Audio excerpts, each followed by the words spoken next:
Hello అండి. నమస్తే. Welcome back to Vijay's చేతి రుచులు. ఈరోజు విజయ్స్ చేతి రుచుల్లో ఒక నోరూరించే గోరు చిక్కుడుకాయ ఫ్రై చేయబోతున్నాను. ఎంత మాత్రం ఆలస్యం లేకుండా రండి చేస్తాం రెసిపీని.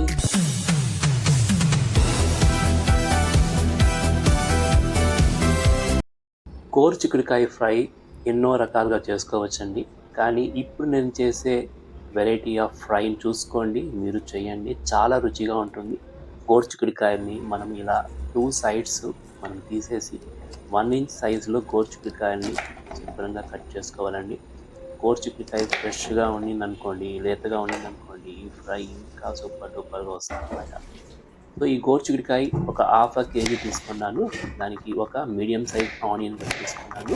చూడండి ఎలా సన్నగా కట్ చేసుకున్నారనుకోండి, ఫ్రైకి చాలా బాగుంటుంది. యూజువల్గా గోరు చిక్కుడుకాయ సాంబార్లో, కర్రీస్లో చేసుకుంటాము. కానీ ఇలాంటి ఫ్రై మీరు ఎప్పుడైనా చేసింటే మీకు తెలిసి ఉంటుంది దీని రుచి ఎలా ఉంటుందని. సో ఇప్పుడు కట్ చేసుకున్న గోరు చిక్కుడుకాయని శుభ్రంగా వాష్ చేసుకొని ఒక బౌల్లో తీసుకునేసాను.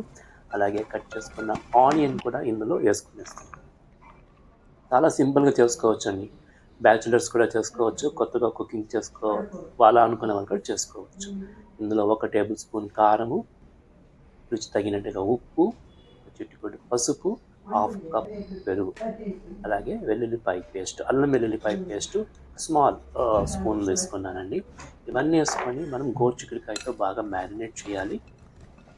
ఇలా చేసినప్పుడు గోరు చిక్కుడుకాయ ఉప్పు, కారము, మసాలాతో బాగా ఊరి చాలా రుచిగా తయారవుతుందన్నమాట. కానీ ఒకటేంటంటే ఇది ఒక 30 to 45 మినిట్స్ ఇలాగే పెట్టాలి, మనము వెంటనే చేసుకో అవ్వదు. అంతలోపు మనము పల్లీల్ని ఫ్రై చేసుకుంటాము. ఇది ఒక యూనిక్ పౌడర్ చేసుకొని ఈ గోరు చిక్కుడుకాయలో మనం వేసుకున్నాం అనుకోండి, హైలైట్ అనమాట. సో పల్లీలు ఒక 2 టేబుల్ స్పూన్ తీసుకున్నానండి. దాన్ని డ్రై రోస్ట్ చేసుకుంటున్నాను. మంచి గుమగుమ వాసన వచ్చేదాకా లో ఫ్లేమ్లో పెట్టుకొని పల్లీలు బాగా వేయించుకోవాలి. వేయించుకున్న తర్వాత దాన్ని మనము కూల్ డౌన్ చేసుకొని దాన్ని క్రష్ చేసి దాంట్లో ఉండే పొట్టంతా తీసుకునేవాడి. పల్లీని అలాగే మనము గ్రైండ్ చేసుకోవచ్చు, పౌడర్ చేసుకోవచ్చు. పొట్టును తీసుకుంటే ఇంకా బాగుంటుంది, వైట్గా ఉంటుంది పౌడర్ అన్నమాట. ఇలా మనం బాగా క్రష్ చేసుకొని దాన్ని మనం మిక్సీలో వేసుకొని పౌడర్ చేసుకోవాలి. యాక్చువల్గా గోరు చిక్కుడుకాయ ఫ్రై, ఇలాంటి వంకాయ ఫ్రై ఇలా చేసినప్పుడు ఈ పల్లీల పౌడర్ కానీ, నువ్వుల పౌడర్ కానీ వేసుకున్నాం అనుకోండి, దాని రుచి డిఫరెంట్గా ఉంటుంది. చూడండి ఇలా బరకగా మనం దాన్ని పౌడర్ చేసుకోవాలి. పౌడర్ చేసుకున్న తర్వాత మళ్ళీ మనము కుకింగ్ ప్రాసెస్కి వెళ్ళిపోతాం. స్టవ్ మీద కడాయి పెట్టుకొని ఇందులో 1 టేబుల్ స్పూన్ ఆయిల్ వేసుకుంటాం చాలు. ఒక 2 రెమ్మలు కరివేపాకు వేసుకుంటాము. గుమగుమలు ఆడిపోతుందండి మన ఫ్రై.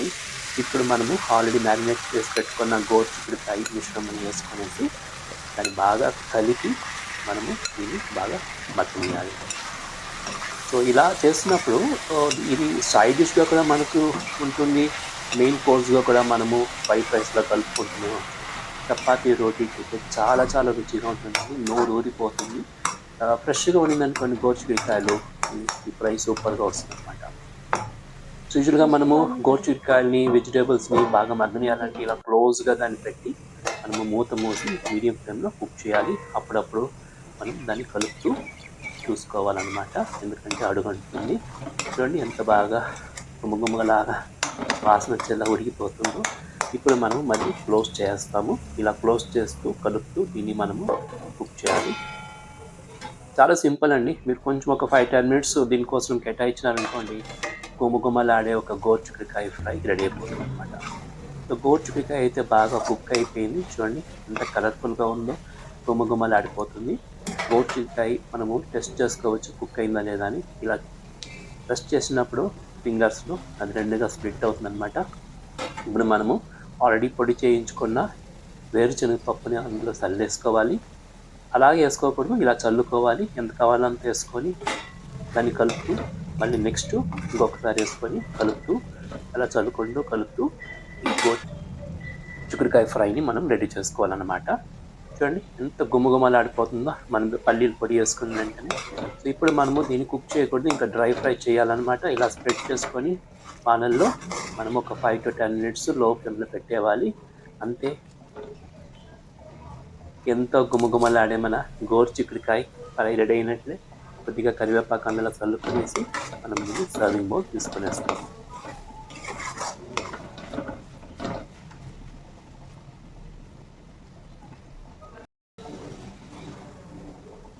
ఈ గోరుచిక్కుడుకాయ ఫ్రై మనము సైడ్ డిష్‌గా పెట్టుకోవచ్చు. వైట్ రైస్‌లో వేడి వేడి అన్నంలో మనము నెయ్యేసుకొని కలుపుకొని తిన్నామనుకోండి, దాని రుచే వేరుగా ఉంటుంది. చాలా కమ్మగా, మధురంగా ఉంటుంది. ఒక్కసారి మీరు ట్రై చేయండి. చేసి మీ వ్యూస్ నాకు చెప్పండి. విజేష్ చేతి రుచుల్లో ఇంకా ఎన్నో రుచికరమైన రెసిపీస్ మీకోసం వస్తూనే ఉంటుంది. సో చూస్తూ, కమెంట్ చేస్తూ, లైక్ చేస్తూ, షేర్ చేస్తూ ఉండండి. ఇంకొక తాజా రెసిపీతో మీ ముందు వచ్చేదాకా ఇప్పుడులాగా హెల్తీ, బీ హెల్తీ, ఫీల్ అవుతూ ఉండండి. Signing off.